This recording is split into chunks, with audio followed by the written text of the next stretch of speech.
Hey there everyone, my name is Brian Lovelace. I'm the founder of NaviUpgrade.com, and today I'm going to be in this 2013 Fiesta SE, and I'm going to be converting it from the 4-inch screen to the 8-inch screen. To start off, let's just get a few things out of the way. This is going to be a much more advanced project. You're going to actually need a Dremel tool to do some more cutting, and you're going to need quite a few pieces to put this together. I'll show you everything that you need for this project and how you can do it step by step yourself. Let's get right on into it. All right, everyone, so let's get into what you'll need in terms of tools to complete this project. First, you're going to need a trim tool like this. You can get these on Amazon. You can get full kits for like 20 bucks with more than what you need for a project like this. Next, you're going to need a 7mm socket or nut driver. I'm actually going to be using a power tool for this just to make my life a little bit quicker. And then because this project does require a bit of cutting, we are going to be using a Dremel tool like this with a tungsten carbide cutting bit on it, so we can cut through that plastic really easily and shape it up to match our new screen and mounting bracket. So in terms of what you'll need for actual hardware for the car to do the swap, this is what you'll need. You'll need this mounting bracket right here. You can see the part number right down here. You'll need a screen, a 6.5-inch screen, an APIM out of a Ford Fiesta or a Ford Transit Connect. Some of the Ford Transit Connects came with a 6.5-inch screen. And then optionally, you can get this CD player. I would recommend going with the upgraded CD player. You can tell it's upgraded because it has a little yellow tab signifying Sirius XM radio on it. So this is actually gonna have HD radio and Sirius Satellite XM. So the next thing that you're going to need for the project is a new trim piece. This is actually going to sit right here just like that. And this is what is the sunshade for the screen. And it's just a necessary piece. And you can find the part number right down here. Next, you're going to need this new trim controls panel right here, just like this. This is a Sony trim controls panel. As you can see, backside just like that. And we've got our connector right there. And it'll just replace this area right here, as you can see. So next, no matter if you're going non-navigation or navigation for your APIM module, you're going to need a GPS antenna. These are the ones that I like. You can find this, the link to this in the description below. They're on Amazon, they're about 20 bucks. Next, you're going to need this mini USB to mini USB cable. And this is to power our USB hub. And to provide data for our USB hub. So here's our USB hub, a nice little single port USB hub right there. And we'll run this from our new display APIM module to this guy right here. And that'll give us everything that we need to use Apple CarPlay and Android Auto. All right, so the final thing that you're going to need for this upgrade is the NaviUpgrade 4-inch to 8-inch Sync 3 conversion harness for the Ford Fiesta. They're super easy to use and they're crucial to actually do this project. All right, so let's jump right on into tearing this thing apart so we can start putting Sync 3 in this vehicle. So the first thing I'm going to do is I'm going to take my trim tool right here and I'm going to kind of lift up right here and I'm going to pry all the way around just like that until this pops off. There's no cables or anything on this, so you can just set this aside in the back of the car. And one of the things I do want to note is that because we have to do cutting, you can't actually put the car back to stock if you ever decide to sell the car, because we're going to be cutting out this entire little piece right here. So the next thing that we're going to do is we are going to remove the 7mm nuts right here. So let's do that.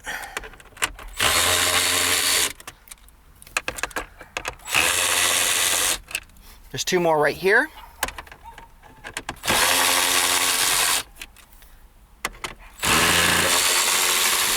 And then there's 2 more. All right, now that these are out, we can actually just kind of pull up on this just like that, and it'll pop right on out.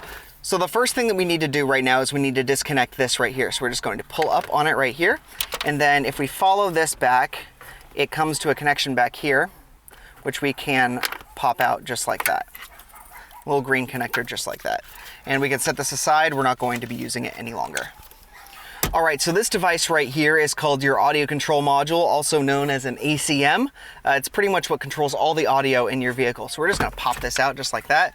And this gentleman's wired in some subs, so he's kind of tapped into these right here. So don't worry about all this extra stuff back here. You don't need to do any of that.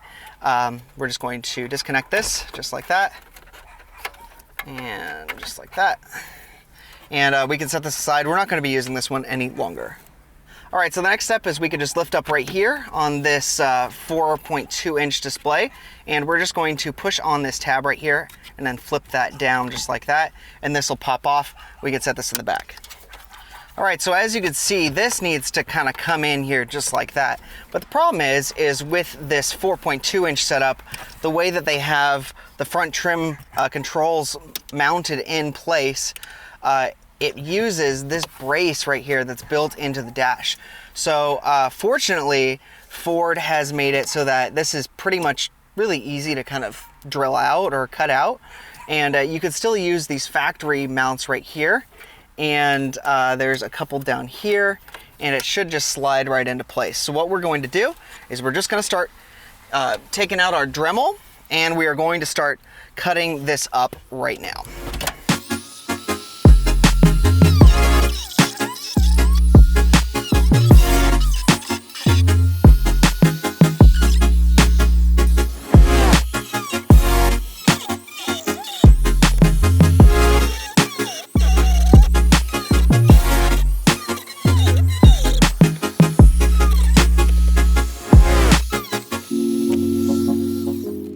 All right, so now that we've cut that piece out, we can come in here and we can test fit our Sync 3 mounting bracket. So it should just come in here just like that, but unfortunately it looks like we might have a piece in the way still right there.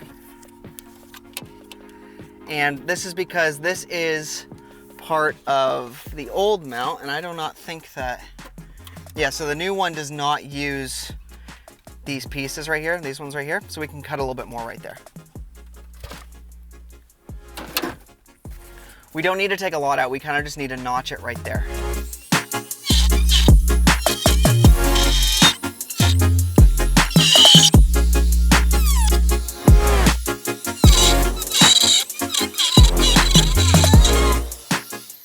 All right, so now that that's notched out, we can kind of test fit it again.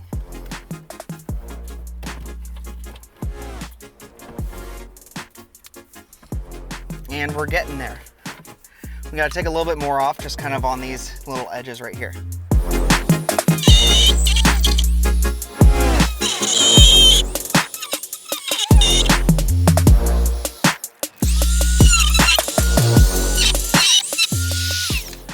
All right, now we can test fit again.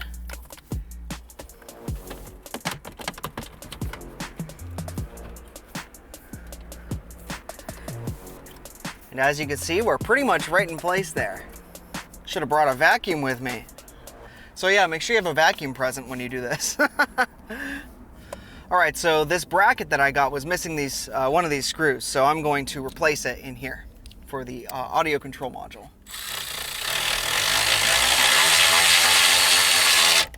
There we go. All right, so the next step is going to be routing our harness.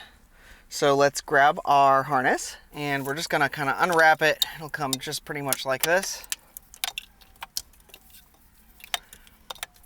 And my guess is you're gonna have a lot extra of this because this is designed to fit a few cars. So what we're gonna do is we are going to take this end, and here is our 4-inch display connector. And I accidentally just locked that, so we'll unlock it. And what I'm going to do is I'm just going to plug it in here just like that and let it roll back in just like that. Super easy. And we can actually take this out of its place here.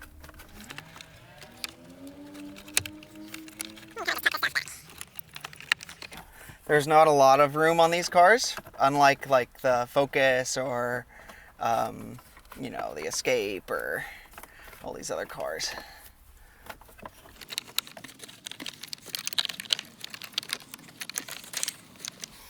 Alrighty, so one of the next steps is we are going to take this end and we're going to plug it into our factory harness here, just like that.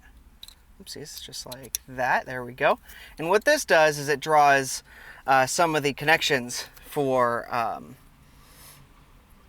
like your hazard switch lighting and things like that, and then takes it off and puts it to work with the new controls panel.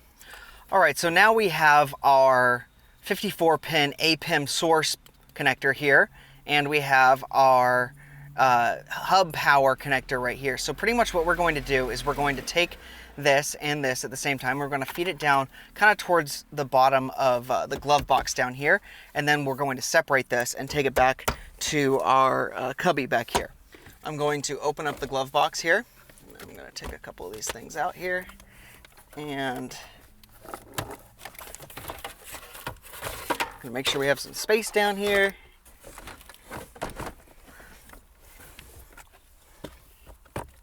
And you can probably see my hand down here. We're just going to grab it, and we're going to pull down past the glove box here.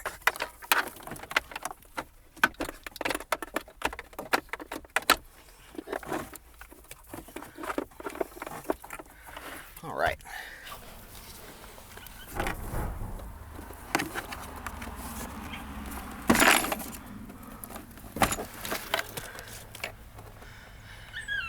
All right, so to remove the glove box on this car, all you need to do is kind of pull out on it, and it'll just pop right out. All right, so now we're underneath where the glove compartment was. So you'll see these little clips. I already got the one over here off, but what we're going to do is we're going to remove this clip by getting into the pry area of it. And there it is right there. There's a little separation area right there, and you can kind of slip a tool into there. I'm going to use a pick, and we're just going to, but you could use a trim tool, and I'm just going to pry down on it right there, just like that. And as you can see, it starts pulling out just like that until it falls off. It looks like that, and then you can remove the entire piece. So now we can actually just pull that entire piece off just like that, and now we've got access under here. All right, so now that we've gotten this bottom piece out underneath the glove box, we can actually see our accessory protocol interface module, also known as our APIM right here. As you can see, there's a 54-pin connector right here. So what we're going to do is we're going to push down on the tab, swing that latch back just like that, and reveal the 54-pin connector. Now we're going to come back up above, since we've taken our glove box out, and we're going to route both our 54-pin male connector and our 4-pin hub connector. And we're just going to route them down through here just like this. Just like that. And we're going to pull all the excess slack for the 4-pin hub connector. All right, so now as you can see, we've got our APIM connector right here. Right here. So all we need to do is we just need to plug this in just like that, and we push, push, push, just like that until it swings, and then it locks closed. We pull that latch to lock it just like that. We can just tuck this back up here, just like that, and then we're going to leave this hub connector down here. Let's go back up top. All right, so now that we've plugged in both our 4-inch display connector right here and our APIM box connector, we should be able to grab this guy right here. And what we're going to do is I'm just going to unfold this latch right here. So push in, fold it down, and then I'm going to connect it to our new Sync 3 display APIM. And I'm just going to close it just like that. And now what I'm going to do is I'm going to grab our car key, and we're going to turn on the system just to make sure that everything boots as it should. So as you can see, the system is booting. And we'll give it 1 second here to fully load up. And there we go, we've got Sync 3 in this car. So now we just need to finish putting in all the rest of our stuff, like our GPS antenna, routing our USB hub, and all that kind of stuff. But now that we know that this works, I want to turn the car off. I want to unplug my, actually, you know what? I'm going to leave it plugged in. I'm going to plug in our CD player. And if your car doesn't have a reverse camera, you can always add one and just install it with the RCA jack straight into our harness, just like this. So now what we're going to do is we're just going to plug in everything for our ACM here. So we got this guy right here, big connector. Come here, big boy. There we go. Get that in there. And then we got this guy right here.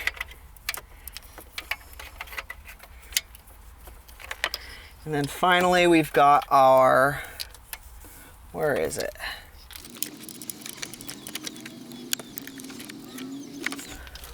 We need to make sure that our harness here is actually routed well. So if it gets all kind of tangled, this isn't going to fit in the right spot. So make sure that if you have any extra wires hanging around, we get them untangled. And I'm just going to plug this guy right back into our factory harness here. All right, there we go. So that's done, and then we have our antenna right here, what I was talking about earlier. And this is just going to plug right back in, just like that. And now we can try to tuck all these cables back to where they need to go.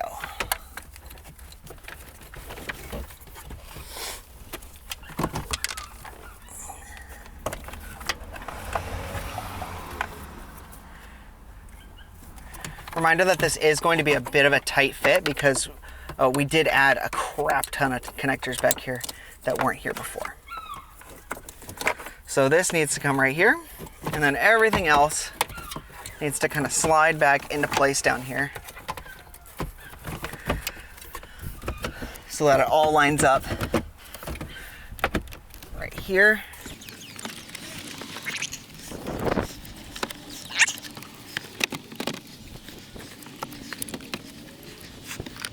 All right, so the next thing that you're going to need for your Sync 3 conversion is going to be one of these GPS antennas. So pretty much what we're going to do is we're going to mount this back here just like that. All right, so what we've got here is we've got a GPS antenna. This is one of my favorite GPS antennas because it's super accurate, but I don't need it on this bracket because I'm not mounting it anywhere special. So I'm just going to remove these screws on the back of it, and we're going to mount it by hand.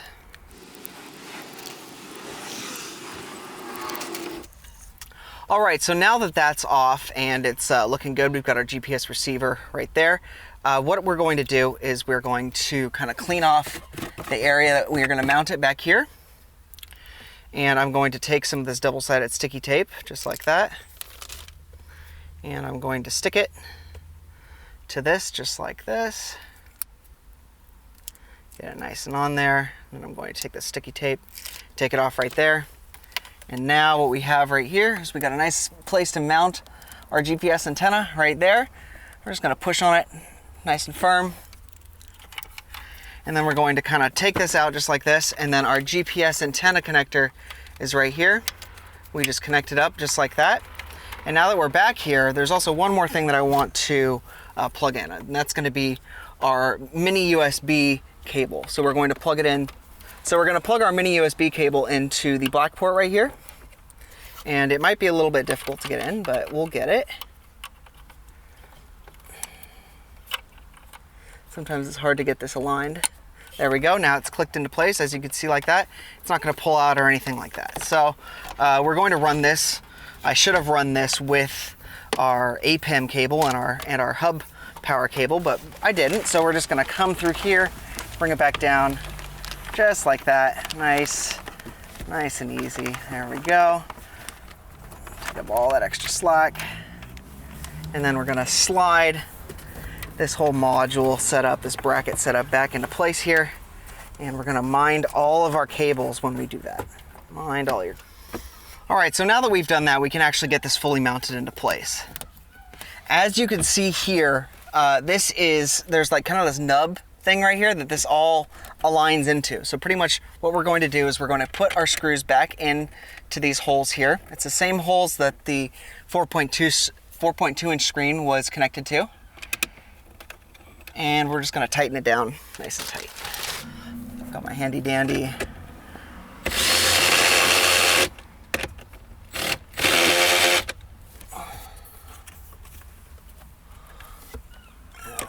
this guy right here. And this isn't going anywhere, not at all. Nice and solid in the car, perfect. All right, so the next thing that I want to do is I want to put in our trim controls panel. So remember, we still have our hazard switch right here, and our passenger airbag light. That's what this is, passenger airbag light. And it's kind of hard to see, but there's the actual clip that it clips into is right down here, kind of right below where this air vent goes, and it's green as well, so you can look in there and see it pretty easily.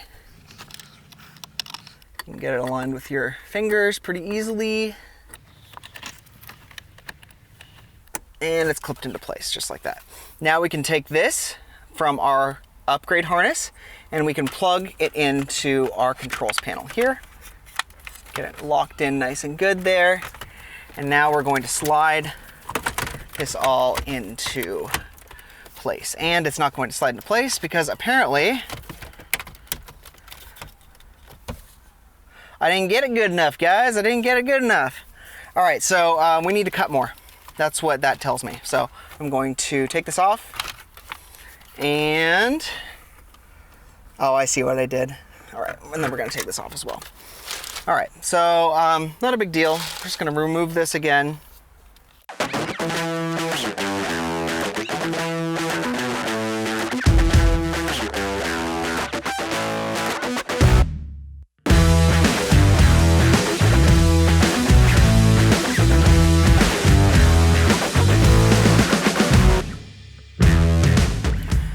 All right, now that that's all removed, let's grab our Dremel some more and let's keep cutting.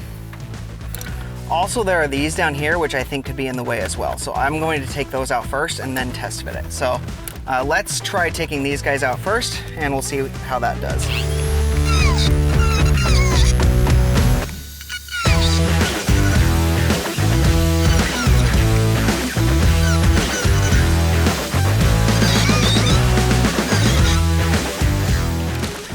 All right, now let's test fit this again to see if that did the trick on getting everything down into that groove right there.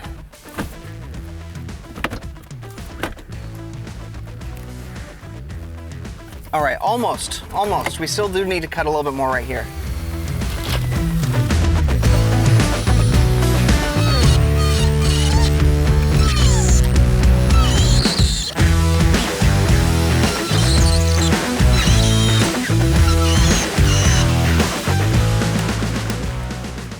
So you guys know, when you're doing audio work, do not use wire nuts, please.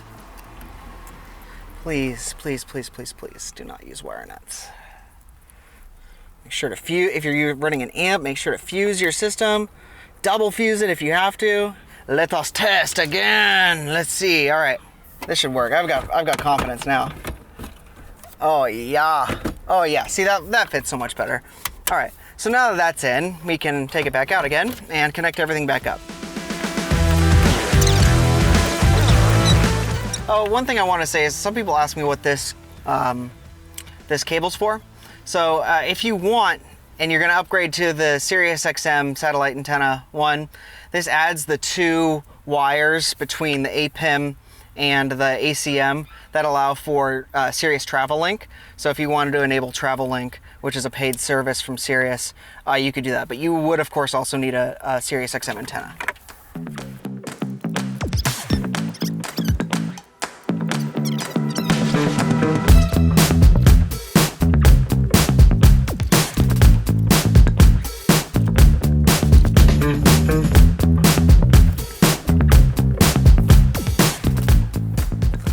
All right, this is where it needs to be. So we just need to bring this right here.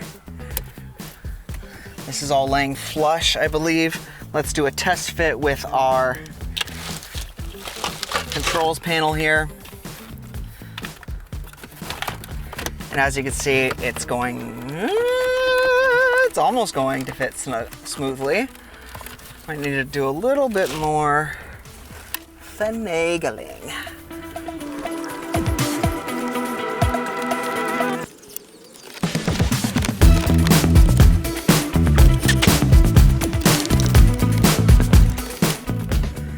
All right, so as you can see, that'll fit perfectly. Take that out. And we will once again work on screwing this mount into place. All right.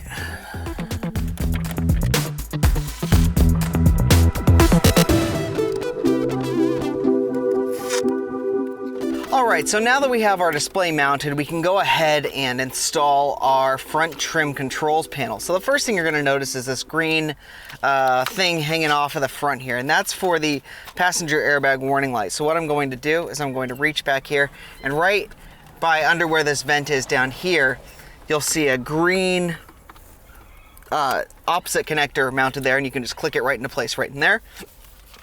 Next, what you're gonna do is you're going to install the harnesses front trim controls panel connector, and we're just going to make sure all of this is tucked in down there nice and good. So when you put this in, it might be a little bit difficult, so just make sure that you grab it from the bottom, and then everything will work out good just like that. All right, our hazards work. That's a good sign. Now we have these two 7mm screws to go back in here. And these are all reused from the original control panel swap. All right.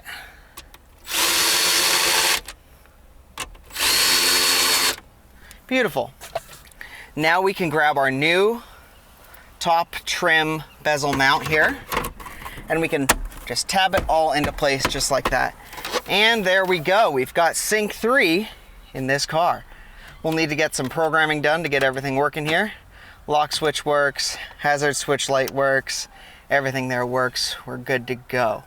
I cut my finger, unfortunately. It wouldn't be a Navi upgrade video if I didn't cut my finger on something, so.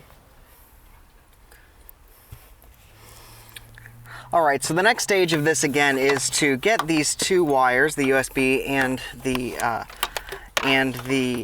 USB power cable out of the way. So we're gonna take them over here, kind of over here, and we're going to kind of tuck them up behind this panel here,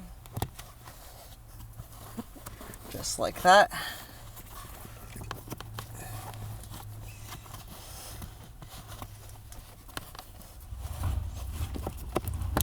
Oopsies. This guy came undone, so we're just gonna pop this back in, just like, oopsies, that's the wrong one.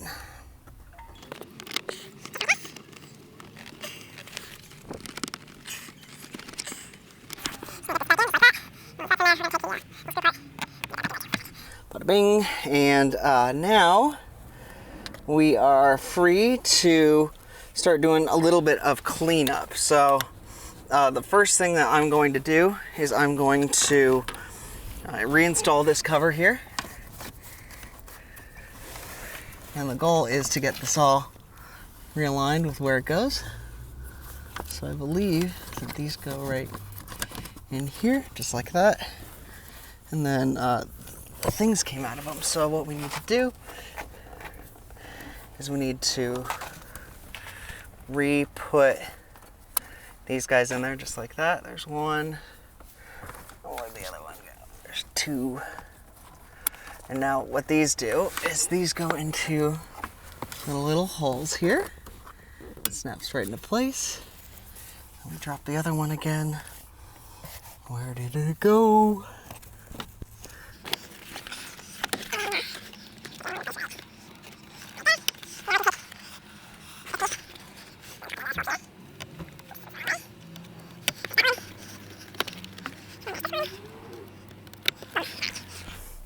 Now let's get this vacuumed out a little bit, and let's put our, oh man, I really want to fix this for him, but I don't have time. And let's put the glove box back in.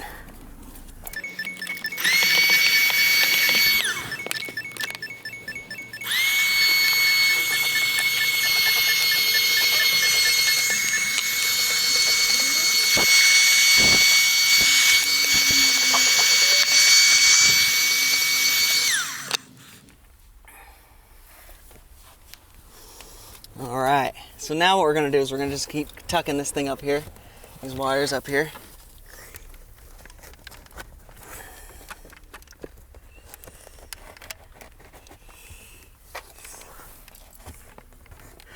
And as you can see, I had to extend this from here on. I had to extend this wire. This was not going to be like this on the production version of the harness. This is a custom harness that I made one off for his car. And we're going to be updating the files for our diagrams for our manufacturer, and they'll make it all the right way with the right length and everything. So this will be all nice and tidy and look good. All right, so the next step is we need to get this glove box back in place. So pretty much we're just going to come from the bottom here. I'm going to empty all the stuff out of it first, so nothing's rattling around in there. And I'm going to try to get it lined up with the pieces here. And we're going to give it a lot of pressure. And then it's still not in place, which is okay.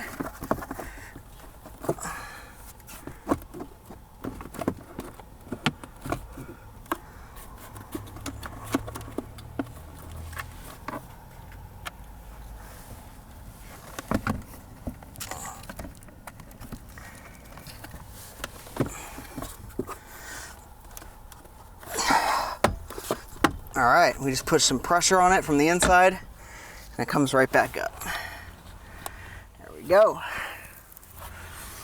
Fill his glove box back with all of his stuff.